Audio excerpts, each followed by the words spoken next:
வணக்கம் ராகவேந்தர். இந்த அதிரடி சோதனைக்கான காரணம் என்ன? விரிவான தகவல்களை பகிர்ந்துக்கோங்க. வணக்கம். சென்னை கோயம்பேட்டில் உள்ள பல வியாபார செய்யும் வளாகங்களில் உணவு பாதுகாப்புத்துறை அதிகாரிகள் இன்று காலை முதல் திடீர் சோதனை நடத்தி வருகின்றனர்.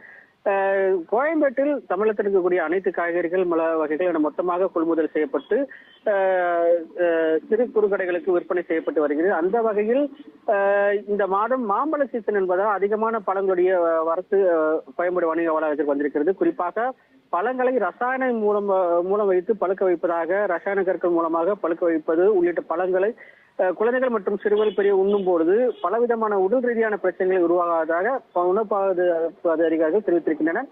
அதன் அடிப்படையில் கோயம்பேடு பல வணிக வளாகங்களில் மாம்பழம் போன்ற வளாகங்களை ரசாயன கற்கள் மூலமாக வைத்து பழுக்க வைக்கப்படும் பழங்களை பறிமுதல் செய்து வருகின்றனர். இன்று காலை முதல் தொடங்கிய இந்த சோதனையானது தொடர்ச்சியாக நடைபெற்று வருகிறது. சோதனை முடிவில் எவ்வளவு டன் பழங்கள் பறிமுதல் செய்யப்பட்டது என்பது குறித்து ஒரு விரிவான அறிக்கையை தர இருப்பதாக உணவு பாதுகாப்புத்துறை அதிகாரிகள் தரப்பில் தெரிவிக்கப்பட்டிருக்கு.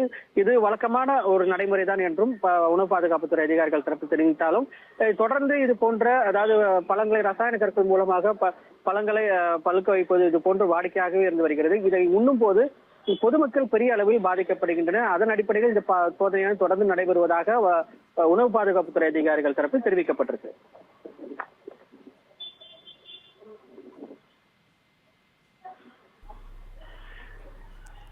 தகவல்களுக்கு நன்றி ராகவேந்தர்.